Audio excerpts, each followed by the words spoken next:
नमस्कार प्रेक्षकांनो, आजच्या एपिसोडमध्ये इथे आता मकरंद जानकीचा फोटो हातामध्ये घेऊन त्या फोटोकडे बघत असतो आणि म्हणत असतो की जानकी, ज्या पद्धतीने या ऑफिसमध्ये तुझं वेलकम करण्यात आलं आहे ना, त्याच पद्धतीने जेव्हा तू माझ्या आयुष्यामध्ये कायमची येशील ना, तेव्हा मी सुद्धा माझ्या आयुष्यात तुझं असंच धूमधडाक्यात वेलकम करेन. तर इथे आता मकरंद स्वप्न बघत असतो की कधी एकदा जानकी माझ्या आयुष्यामध्ये येते आणि त्याचबरोबर माझी होऊन जाते. तेव्हा प्रेक्षकांनो, इथे आता फोटो बघत असतानाच जानकी त्याच्या केबिनमध्ये अचानकपणे येते. दरवाजा ती नॉक वगैरे काही करतच नाही. तेव्हा इथे मकरंद इतका घाबरतो की तो ड्रॉवरमध्ये लगेच तिचा फोटो ठेवतो आणि ड्रॉवर बंद करून टाकतो. तेव्हा इथे तो खूपच जास्त दचकलेला असतो या भीतीने की जेणेकरून जानकीने हा फोटो माझ्याकडे आहे तो बघू नये. तेव्हा जानकी म्हणते, मकरंद, अरे काय झालं, तू इतका दचकलास का? तेव्हा मकरंद म्हणतो, नाही मी दचकलो नाही, तू अचानकपणे आलीस ना म्हणून थोडा मी घाबरलो, बाकी काही नाही. तेव्हा जानकी म्हणते, नाही खरंच सॉरी, मी दरवाजा नॉक करून यायला हवं होतं ना, माझंच चुकलं. तेव्हा मकरंद म्हणतो, नाही असं नाही आहे, खरं तर मी तुलाच एक्सपेक्ट करत होतो, पण डोक्यामध्ये वेगळा विचार असल्यामुळे तू पटकन आलीस ना तर मी दचकलो, बाकी काही नाही. तेव्हा इथे आता जानकी म्हणत असते, खरंच माझ्यासाठी तू बुके वगैरे ऑर्डर केलास, माझं छान इथे वेलकम केलंस, त्यासाठी खरंच मनापासून तुला थँक्स. मला खूप छान वाटलं, माझं पहिल्यांदा असं कुणीतरी वेलकम केलं आहे. तेव्हा इथे आता मकरंद म्हणत असतो की आज तुझा ऑफिसमधला पहिला दिवस आहे, मग वेलकम तर तुझं व्हायलाच हवं ना. तेव्हा इथे जानकी म्हणत असते, मग आता पुढे काय? तेव्हा मकरंद म्हणतो, काय आता पुढे, कशाबद्दल बोलतेस तू? जानकी म्हणते, मकरंद, अरे कामाबद्दल बोलते मी, आज माझा पहिला दिवस आहे, कामाला सुरुवात करायला नको का? तेव्हा इथे मकरंद म्हणत असतो, जानकी, अगं तुझा पहिला दिवस आहे, मी काही तुला पहिल्याच दिवशी कामाला जुंफू का? तेव्हा इथे जानकी म्हणते, नाही आहे मकरंद, आज माझा पहिला दिवस आहे नोकरीचा, त्यामुळे आज मला माझ्या कामाचा श्री गणेशा करू दे. तू सांग बरं मला काय काम करायचं आहे? तेव्हा मकरंद म्हणतो, ठीक आहे, काम दिल्याशिवाय तू काही स्वस्त बसणार नाहीस ना. जानकी म्हणते, अजिबात नाही. तेव्हा मकरंद म्हणतो, ठीक आहे, आपल्याला आता पुण्याचं इव्हेंट हे पूर्ण करायचं आहे, पुण्याला आपल्याला इव्हेंटला जायचं आहे. तिथे आता जी काही माहिती त्यांनी दिली त्या पद्धतीने सगळं आता काम आपल्याला करायचं आहे. तेव्हा ती जबाबदारी तू घे. तुला जे काही त्याच्यामध्ये आता काही अडचणी असतील, तुला काही ॲडिशन करायचे असतील, तुझं काय म्हणणं आहे ते सगळं त्याच्यामध्ये मांड, आपण त्या रीतीने कामाला सुरुवात करू. तेव्हा इथे जानकी म्हणते, ठीक आहे, पुण्याला जो काही इव्हेंट आहे त्याची जबाबदारी माझी, मी सगळं काही नीट करेन. तेव्हा इथे मकरंद म्हणतो, जर काय अडचण आली तर मला कॉल कर, मला सांग, नाहीतर रश्मी आहेच, रश्मी तुझी हेल्प करेल, चालेल ना? तेव्हा जानकी म्हणते, हो चालेल. आणि आता जानकी जायला निघालेली असते तेव्हा इथे सायलीचा फोन येतो. तेव्हा ती पर्समधून सायलीचा फोन हा आता काढत असते आणि तिच्याबरोबर बोलत असते. तेवढ्यातच तिच्या पर्समधून तिचा रुमाल हा आता खाली मकरंदच्या केबिनमध्ये पडलेला असतो आणि जानकी आता फोनवरती बोलत तिथून बाहेर निघून जाते. तेव्हा मकरंद येतो आणि तिचा पडलेला रुमाल स्वतः उचलतो आणि प्रेक्षकांनो, तो रुमाल घेऊन इथे मकरंद फक्त ड्रॉवरमध्ये ठेवून देत नाही, तर मकरंद त्या रुमालाचा वाससुद्धा घेतो आणि त्याला तो वास खूप आवडतो. तर इथे आता मकरंद जानकीचा फोटो घेतो आणि त्याचबरोबर तो रुमाल. मकरंद म्हणत असतो की जानकी, आता तू इथे पुण्याचा इव्हेंट्स करतेस ना, लवकरच आपण दोघेजणं मिळून आपल्या लग्नाचा मोठ्यातला मोठा इव्हेंट करूया, असं मकरंदने ठरवलेलं असतं. त्याला इथे जानकीबरोबर लग्नच करायचं असतं. त्यानंतर प्रेक्षकांनो, इथे आता सारंग म्हणत असतो की दादा, अरे काय पोहे झालेत रे दादा, खूपच जास्त टेस्टी. तेव्हा इथे आता ऋषिकेश म्हणत असतो, सारंग जरा बेताने खा, मग हवं तेवढं खातोस आणि मग पोट पकडून बसतोस, तेव्हा पटेल ना, तुझ्या पोटाला जेवढं लागेल तेवढंच खा. तेव्हा इथे आता सुमित्रा म्हणत असते, अरे बाबांनो, तुम्हाला इथे छान आईच्या हातचं गरमागरम खायला मिळतं रे, तुमची मज्जा आहे, पण माझ्या सरूचं काय, ती बिचारी शिक्षणासाठी परदेशात गेली आणि इथे तुम्ही मात्र दोघेजणं माझ्या हातचं खाता, पण तिला देता येतं आहे का मला? जेव्हा जेव्हा मी बटाटा टाकून पोहे बनवते ना, तेव्हा मला माझ्या सरूची आठवण येते. बघा, ती शिक्षणासाठी परदेशात गेली. तेव्हा इथे आता ऋषिकेश म्हणत असतो, काय माहिती, परदेशात शिकायला गेले की त्यांना शिकवायला गेले ते. त्यानंतर दोघांची खुसूरपुसूर ही चालूच असते. तेव्हा नाना येतात आणि म्हणतात, काय चाललंय काय तुमचं? दिवसभर आपला दंगा, दिवसभर आपलं उंडारणं, याच्या पलीकडे तुम्हाला काय येतं काय? ती बघा ती शर्वरी, ती मुलगी काहीतरी शिकून तिला मोठं व्हायचं आहे. शिक्षणासाठी ती परदेशात गेले आणि तुमच्या दोघांचं काय? उंडारल्याशिवाय तुम्हाला दोघांना काही कळतंय काय? सुमित्रा म्हणते, अहो असं काय करताय तुम्ही? माझी मुलंसुद्धा बिझनेस करणार आहेत. तेव्हा इथे नाना म्हणतात, काय बिझनेस करणार आहेत? तेव्हा इथे ऋषिकेश म्हणतो, हो नाना, आम्ही बिझनेस करणार आहोत. तेव्हा नाना म्हणतात, आधी मला सांगा, काल तुमचा दौरा कुठे होता? काल कुठे गेला होतात तुम्ही? तेव्हा इथे ऋषिकेश म्हणत असतो की नाना, काल आम्ही दोघेजणं बिझनेसबद्दल डिस्कशन करायला गेलो होतो. आमच्या डोक्यामध्ये बिझनेसची आयडिया आलेली आहे. तेव्हा नाना म्हणतात, काय बिझनेसची आयडिया? तेव्हा सुमित्रा म्हणते, हो, मग तुम्हाला काय मी खोटं बोलते असं वाटतंय का? अहो खरोखर ते दोघंजणं बिझनेस करणार आहेत, आता स्वतःच्या पायावरती उभं राहणार आहेत. तुम्हाला उगाचच वाटतं की माझी मुलं काही करत नाही म्हणून. आता बघा, स्वतः बिझनेस सुरू करणार आहेत. तेव्हा नाना म्हणतात, मला तरी ऐकू दे की तुम्ही काय बिझनेस करणार आहात ते. कारण बापाचा बिझनेस सोडून तुम्हाला तुमचा बिझनेस सुरू करायचा आहे. मला तरी बघू दे तुमच्या डोक्यामध्ये कुठल्या बिझनेसची आयडिया आहे. तेव्हा इथे सारंग म्हणतो, नाना, अहो जेव्हा तुम्ही दादाची बिझनेसची आयडिया ऐकाल ना, तेव्हा तुम्ही दादाचं रोज कौतुक कराल, रोज त्याला शाबासी द्याल, शाबासी. तेव्हा इथे नाना म्हणतात, अरे बाबा, खरं तर माझी हीच इच्छा आहे की तुम्ही असं काहीतरी काम करा की मी तुम्हाला शाबासी देईन.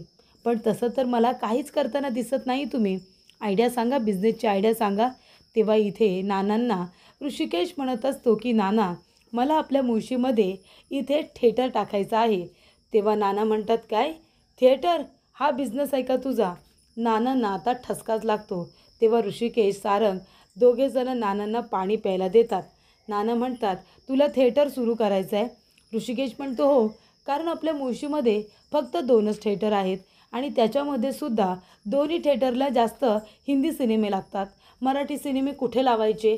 म्हणून मला एक असा इथे थिएटर काढायचा आहे की त्या सिनेमागृहामध्ये फक्त आणि फक्त मराठी सिनेमाच बघितले जाणार. तेव्हा प्रेक्षकांनो, सारंग म्हणतो, नाना, दादाची आयडिया लय भारी आहे. अहो मराठी सिनेमांसाठी तो थिएटर काढतोय. तेव्हा इथे नाना म्हणतात, हे काय बोलताय तुम्ही? तुम्हाला तरी कळतंय का? हा बिझनेस करायचा आहे तुम्हाला? थिएटर उघडायचं आहे तुम्हाला? अरे मूर्खांनो, तुम्हाला बिझनेसमधलं काय कळतं काय? काय कळतं तुम्हाला? एवढीच जर तुम्हाला बिझनेस करायची हौस असेल ना, तर बापाला त्याच्या बिझनेसमध्ये मदत करा, त्याच्या धंद्यामध्ये मदत करा, शेतीमध्ये मदत करा. ते तुम्हाला कळत नाही आहे. तेव्हा इथे सारंग म्हणतो, नाना, तुम्ही एकदा दादावरती विश्वास तर ठेवून बघा. फक्त तुम्ही दादाला आहे ना 5 लाख रुपये द्या. दादा बघा बिझनेस करून दाखवतो की नाही. नाना म्हणतात, काय 5 लाख रुपये? 5 लाख रुपये तुम्हाला काय छोटी रक्कम वाटते? पैसा काय झाडाला लागला आहे? सांगा बरं. 5 लाख रुपये काय? 5 रुपये मी तुम्हाला या बिझनेससाठी देणार नाही आहे. मला माझे पैसे खड्ड्यात टाकायचे नाही आहेत, कळलं का? तेव्हा इथे नाना म्हणतात, सुमित्रे, यांचे लाड प्यार आहेत ना, ते जरा बंद कर. प्रत्येक वेळेला त्यांच्या चुकांवरती पांघरून घालण्यासाठी आईची माया लगेच आलीच पाहिजे असं काही नाही आहे. यांना समजावून सांग की नोकरी करा म्हणावं, नाहीतर मला माझ्या बिझनेसमध्ये मदत करा. पण थिएटरचं खूळ डोक्यातून काढून टाका, नाहीतर असे फसाल ना की वरती निघतासुद्धा येणार नाही. त्यानंतर प्रेक्षकांनो, इथे आता जानकी काम करत असते. सगळेजण प्रामाणिकपणे आपापली कामं करत असतात. त्या पद्धतीने तीही करत असते.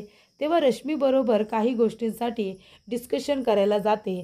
तेव्हा इथे मकरन आलेला असतो आणि मकरन आता ऑब्झर्व करत असतो की जानकीचं नेमकं काय काम चाललं आहे ते. तेव्हा इथे जानकी म्हणते, मकरन, काय हवं होतं का तुम्हाला? तेव्हा इथे मकरन म्हणतो, नाही नाही, असं काही नाही आहे, मला काही नको आहे. मी फक्त बघायला आलो होतो, तुझा पहिला दिवस आहे, तुला कसला त्रास तर नाही आहे ना? हे बघ, तुला जर हेल्प लागली असेल ना तर प्लीज मला कॉल कर, नाहीतर रश्मी आहेच, ठीक आहे ना? रश्मीला विचार. तेव्हा जानकी म्हणते, ठीक आहे, आणि सगळं काही ओके आहे, मला काहीही नको आहे, आणि लागलं तर मी मदत घेईन ना सगळ्यांची. तेव्हा इथे मकरन म्हणतो, ठीक आहे. तेव्हा इथे मकरन आता जाता जाता जानकीकडे बघत बघत मागे मागे तसाच चाललेला असतो.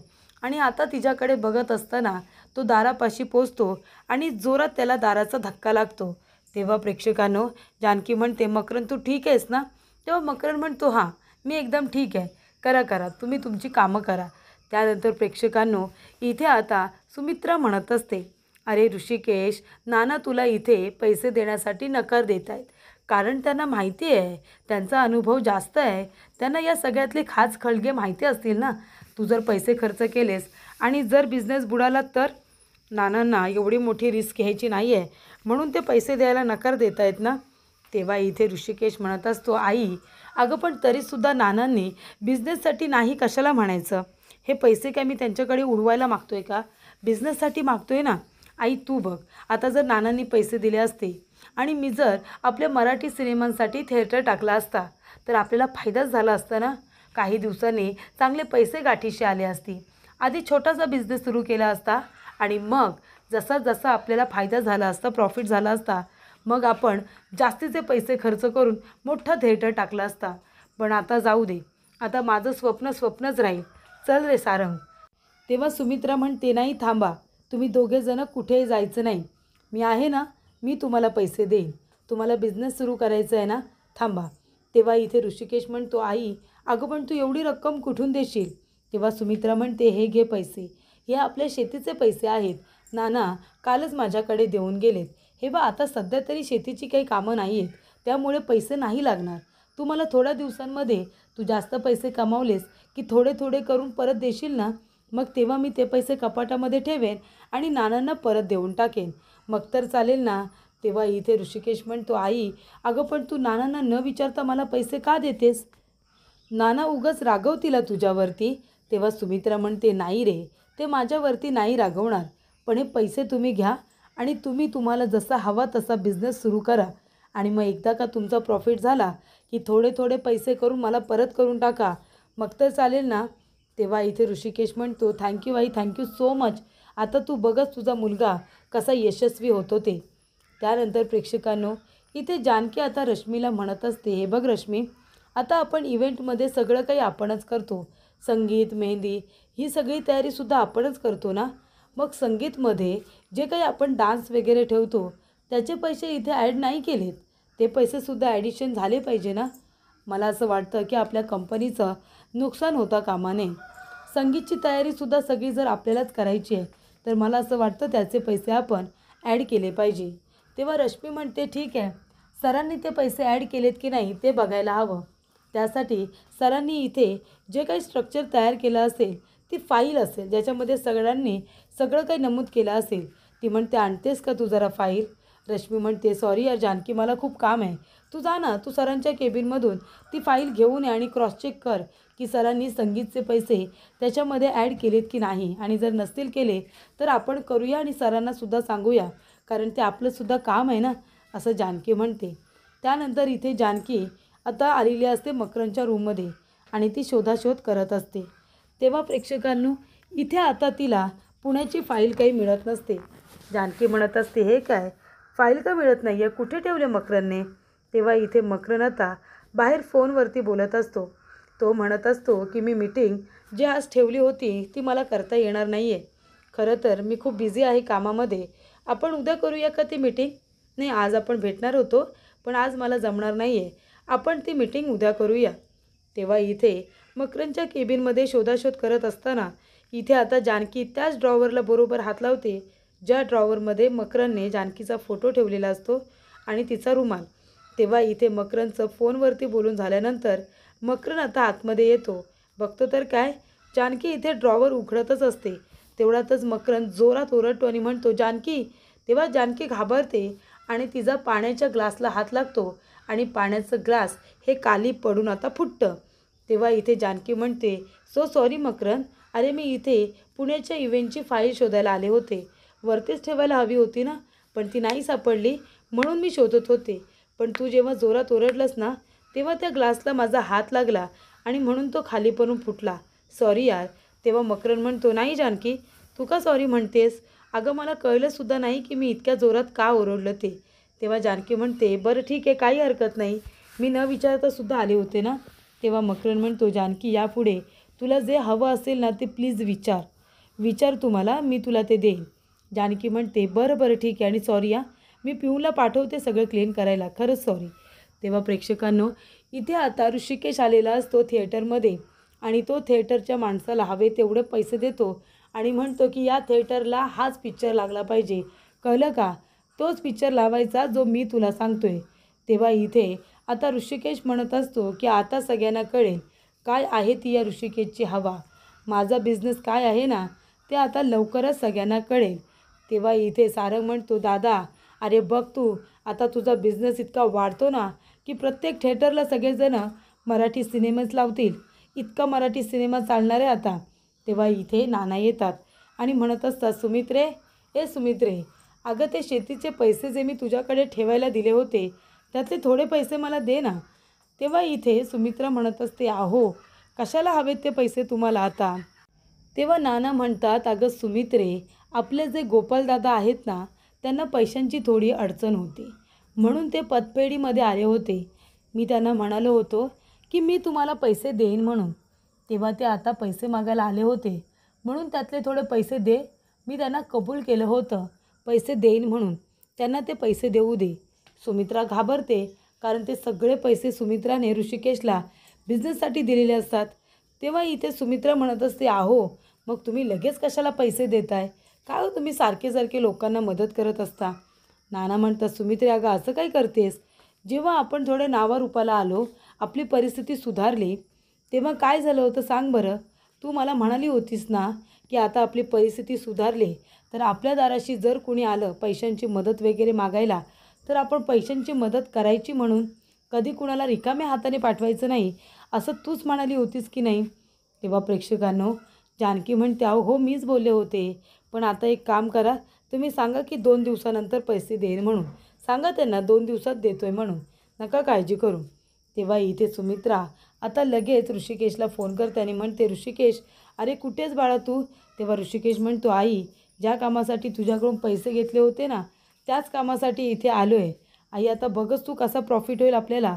तेव्हा सुमित्रा म्हणते, अरे नाना विचारत होते त्या पैशांबद्दल आणि मागंसुद्धा होते, मी कसं बसं त्यांना कारण देऊन पाठवले. पण ऋषिकेश बाळा 2 दिवसात पैशांची जमवाजमव होईल ना? तेव्हा ऋषिकेश म्हणतो, आई तू अजिबात काळजी करू नको, आता बघच कसा प्रॉफिट होतो ते. त्या प्रेक्षकांनो, इथे आता ऋषिकेश त्याच्या आईला म्हणत असतो, काळजी करू नको, फायदा तर आपल्यालाच होणार. सिनेमा मी सयाजी विखे पाटीलच्या हद्दीत लावलेला आहे. तेव्हा सुमित्रा म्हणते, काय? अरे त्याच्या हद्दीत कशाला लावायचा सिनेमा? मला आता पुन्हा आपल्या घरामध्ये कुठले वाद नको रे. पण तू काही ऐकणार नाही, तू पुन्हा त्याच्याबरोबर वाद विखरून काढलास. तेव्हा इथे ऋषिकेश म्हणतो, आई अगं त्याला काही घाबरून राहायचं, आणि तो का म्हणून इथे आपलं नुकसान करेल बरं? तो जर पुन्हा माझ्या वाकड्यात गेला ना तर या वेळेला तर सयाजी विखे पाटीलला मी सोडणार नाही आहे, त्याला बरोबर धडा शिकवणार. आई तू नको काळजी करू, नानांनासुद्धा आत्ताच पैसे मागायचे होते, 2 दिवसात मी तुला पैसे देतो आहे, मग आपण त्या माणसाची मदत करू, मग तर ठीक आहे ना? तेव्हा इथे सुमित्रा म्हणते, बरं ठीक आहे. तेव्हा इथे सुमित्राला ऋषिकेशने 2 दिवसांचा अवधी दिलेला असतो की 2 दिवसांमध्ये पैसे जमा करणार. त्याचबरोबर प्रेक्षकांनो, पुढील भागामध्ये इथे आता मकरंद ऐश्वर्याला फोन करतो आणि म्हणत असतो की ऐश्वर्या, जर एखादी व्यक्ती आपल्यावरती नाराज झाली असेल तर आपण तिचा राग घालवण्यासाठी काय केलं पाहिजे? तेव्हा ऐश्वर्या म्हणते, अरे बाबा एक काम कर, मस्त थिएटरला नवीन नवीन सिनेमे लागत आहेत, जा त्या मुलीला घेऊन थिएटरला जा ना सिनेमा बघायला. तेव्हा इथे जानकी म्हणत असते, काय सिनेमा बघायला? तेव्हा मकरंद म्हणतो, हो चल जाऊया सिनेमा बघायला, तू येतेस का माझ्याबरोबर? छान मराठी मूवी लागला आहे. तेव्हा इथे आता जानकी आणि मकरंद दोघेजणं थिएटरमध्ये आलेले असतात. तेव्हा इथे मकरंदचा आणि जानकीचा एकमेकांना धक्का लागतो आणि सगळे इथे जे असतात ना पॉपकॉर्न ते खाली पडलेले असतात. तेव्हा प्रेक्षकांनो, इथे आता ऋषिकेश जानकीकडे बघतो आणि म्हणतो, तू? आणि जानकी म्हणते, तू इथे? त्यानंतर सयाजी विखे पाटील चिडलेला असतो. तो म्हणतो, माझ्या हद्दीत सिनेमा लावायची हिंमत केलीस ना तू, याचा बदला तर मी घेणारच. त्यानंतर प्रेक्षकांनो, इथे अवंतिका आणि सौमित्र हे दोघेजण रस्त्याने जात असताना सयाजी विखे पाटीलची आता जी माणसं असतात ती इथे सौमित्रला त्रास देतात. ते इथे म्हणतात की याच्या भावाने आपल्याला नाचवलं ना, आपला इथे सिनेमा पाडला, आता आपण त्याच्या भावाला नाचूया. तेव्हा इथे ते लोक सौमित्रला नाचायला सांगतात आणि तो व्हिडिओ आता ऋषिकेशला जातो. तेव्हा ऋषिकेश त्या ठिकाणी पोचलेला असतो आणि सौमित्राचा व्हिडिओ काढणाऱ्या त्या सयाजी विखे पाटीलच्या माणसांना आता ऋषिकेशने चांगलं चोप दिलेला असतो. ऋषिकेश सगळ्यांची धुलाई करतो आणि त्यांना तिथून पळवून लावतो आणि सौमित्राला वाचवतो.